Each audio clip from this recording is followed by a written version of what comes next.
আছে না, পাগলা খাবি কি, ঝাঁঝেই মরে যাবি। আর বাকি বিজেপিকে 50-এর নিচে নামানোর দায়িত্বটা আমাদের, তৃণমূল কংগ্রেসের সৈনিকদের যারা এখানে আছে।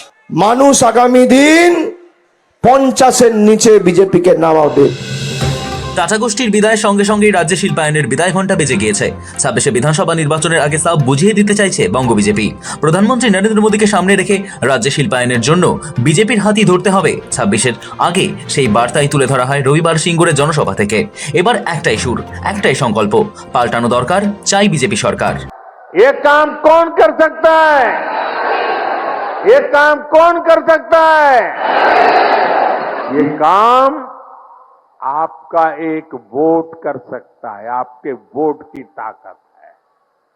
आपका वोट ये सारे सपने पूरा करा सकता है। इस बारी आपको एक ही लक्ष्य, एक ही धुन, एक ही सुर, एक ही संकल्प लेना, पाल्टानो दरकार, पाल्टानो दरकार, चाय बीजेपी सरकार। बंगाल में भी लागू हो। যদিও বিজেপিকে পাল্টা জবাব দিয়েছেন তৃণমূলের সর্বভারতীয় সাধারণ সম্পাদক অভিষেক বন্দ্যোপাধ্যায়।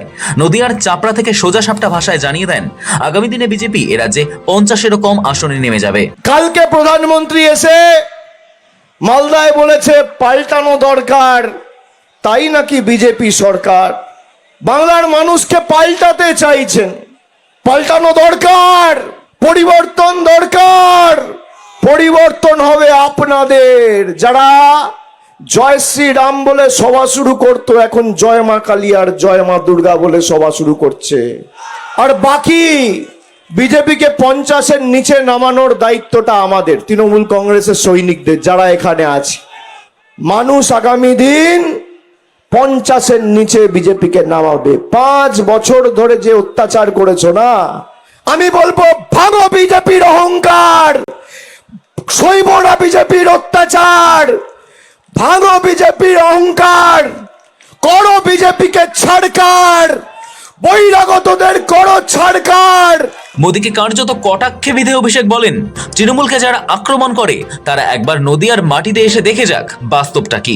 বিজেপি বাংলাকে ভাতে মেরে শান্ত নয়, মানুষের মৌলিক অধিকার এসআইআর এর মাধ্যমে কেড়ে নিতে চায়।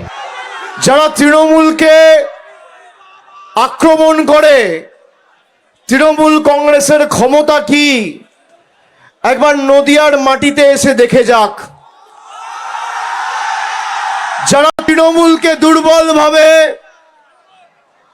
আমাদেরকে নিপীড়িত, বঞ্চিত, লাঞ্ছিত, অত্যাচারিত, শোষিত করে রেখেছে, যারা মানুষের গর্জন কি চাপড়ার মাটিতে এসে দেখে যাক। ভারতীয় জনতা পার্টি বাংলাকে ভাতে মেরে শান্ত নয়। বাংলার মানুষের মৌলিক অধিকার এসআইআর এর মাধ্যমে কেড়ে নিতে চায়। এসআইআর প্রসঙ্গ শুরু থেকেই আক্রমণাত্মক শাসক শিবির, কড়া ভাষায় প্রতিবাদ জানাচ্ছে অভিষেকরা। রবিবারও মোদী অমিত শাহকে একযোগে কার্যত বহিরাগত উল্লেখ করে আক্রমণ শানান তৃণমূলের সেকেন্ড ইন কমান্ড। অভিষেকের বক্তব্য, অমর্ত্য সেনকে এসআইআর এর নোটিশ পাঠানো হয়েছে, দেবকে হিয়ারিং এর নোটিশ পাঠানো হচ্ছে। রবীন্দ্রনাথ ঠাকুর বা শ্রী চৈতন্য বেঁচে থাকলে তাদেরও হয়তো নোটিশ পাঠানো হতো। সরাসরি তার চ্যালেঞ্জ, উনি বৈধ, আমরা অবৈধ, এই তত্ত্ব চলছে। কাশ্মীর থেকে কন্যাকুমারী এসআইআর করুন, একমাত্র বাংলা এর বিরুদ্ধে লড়েছে। 1,30,000 মানুষকে খালি বাংলায় আমাদের হেনস্থা করার জন্য নোটিশ পাঠিয়েছে। লজ্জা লাগে না? আমাদের বাংলাদেশি বলে, রোহিঙ্গা বলে যারা দাগিয়ে দিয়েছিল, উত্তরপ্রদেশে 4 কোটি মানুষের নাম বাদ গেছে, গুজরাটে 1 কোটি মানুষের নাম বাদ গেছে। সব থেকে কম ডিলিশন যদি কোথাও হয়ে থাকে সেটা আমাদের এই বাংলা। আর এই বাংলায় যেহেতু কম ডিলিশন হয়েছে, নির্বাচন কমিশন আর ভ্যানিশ কুমারকে কাজে লাগিয়ে জোর জবরদস্তি নাম বাদ দেওয়ার ষড়যন্ত্র করছে ভারতীয় জনতা পার্টি। অমর্ত্য সেনকে এসআইআর এর নোটিশ পাঠিয়েছে। প্রভু শ্রী চৈতন্য বেঁচে থাকলে তাকেও এসআইআর এর নোটিশ পাঠাতো, রবীন্দ্রনাথ ঠাকুরকে পাঠাতো, দেব তাকে হিয়ারিং এর নোটিশ পাঠিয়ে দিচ্ছে। ঘুষপেটিয়া, আমরা নাকি ঘুষপেটিয়া, আর উনি হচ্ছেন দেশের নাগরিক। আরে আমরা যদি অবৈধ হই, তাহলে তো নরেন্দ্র মোদী অবৈধ, অমিত শাহ অবৈধ। আমরা লাইনে দাঁড়িয়ে কালো টাকা ধ্বংস করার জন্য কেউ হার্ট অ্যাটাকে মরবো, কেউ স্ট্রোক হয়ে মরবো, আর মোদিজি 8,000 কোটি টাকার প্লেন চড়ে ঘুরে বেড়াবে। কি সুন্দর! উনি বৈধ, আমরা অবৈধ। দেশের বিভিন্ন প্রান্তে এসআইআর প্রক্রিয়া চলছে। প্রায় সমস্ত রাজ্যই বিষয়টিতে সহযোগিতা করেছে কেন্দ্রীয় সরকারের, কিন্তু মানুষের সমস্যার কথা তুলে ধরে একমাত্র তৃণমূলের বিরোধিতা করেছে বলে দাবি অভিষেকের। আর সেজন্য বিজেপি সব রাজ্যে জয়ী হলেও তৃণমূলের কাছে হারতে হয়েছে। একমাত্র বাংলা এর বিরুদ্ধে লড়ছে। ভারতবর্ষের যে কটা রাজনৈতিক দল আছে সব বিজেপির কাছে হারে, আর বিজেপি এই তৃণমূলের কাছে হারে। এটাই পার্থক্য। অভিষেকের দাবি, মানুষের সমর্থন তৃণমূলের সঙ্গে আছে, তাই যে কোনো পরিস্থিতিতে তৃণমূল জিততে পারে।